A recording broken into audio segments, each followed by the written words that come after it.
this was kind of testing out the style of animation of Tangled, like how far they could push things and what the balance was between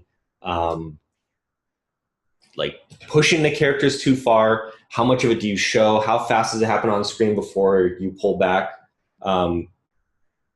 So let me just play it, and we'll step through it and take a look.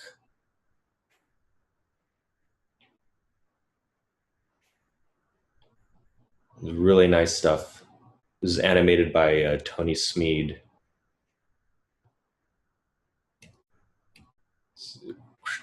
Cool.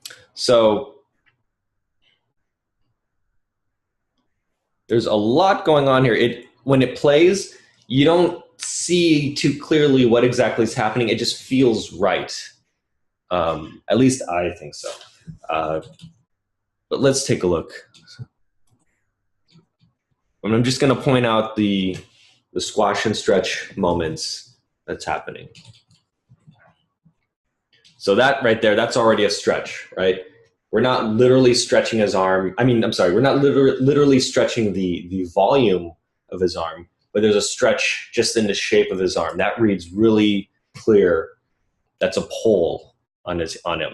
And then we see when his body catches up, between here to here, this is the silhouette doing a squash and stretch in a way. So we have a shape change from his entire body feeling stretched, and then it feels compressed. If you were to draw a circle around both, you would feel stretch and then squash. So they're contrasting each other. You have his arm pulls him out, and then he comes in. So there's kind of like this shape going on, this motion between shapes going on.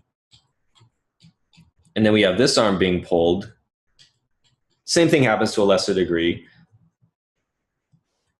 And then now here's where you can see there's actually a deformation in the arm itself. So when he pulls out, you can see the stretch in that right arm. It's a stretch in the silhouette, and it's a stretch in the volume.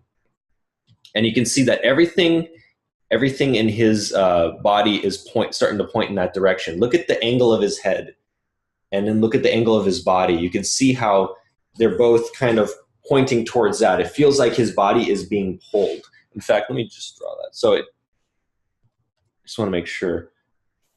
So we feel like the head is pointing this way, and the body is pointing that way, and the pull is coming this way. And we have a stretch going on here.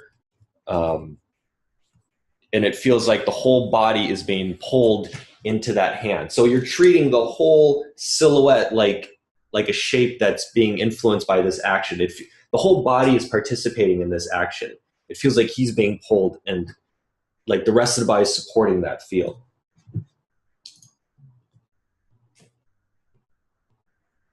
And then we have the payoff to that. So he starts moving in that direction. Everything in his body is going in that direction, and then he catches up. And just as the body catches up, the hand changes direction and hits him in the face. And then this is where we have the volume change, the deformation. I mean, look at that head when it gets hit. Look how much it's grown for just that frame. And then it goes back to normal with a funny face. But that's where you're playing with how long do you let the audience see that. Like it just starts on one frame. The second frame, it's fully stretched. And then it must be like 3 frames that you're seeing this. 2, 3. It's kind of hard to tell because the hair covers it up. But you feel that hit.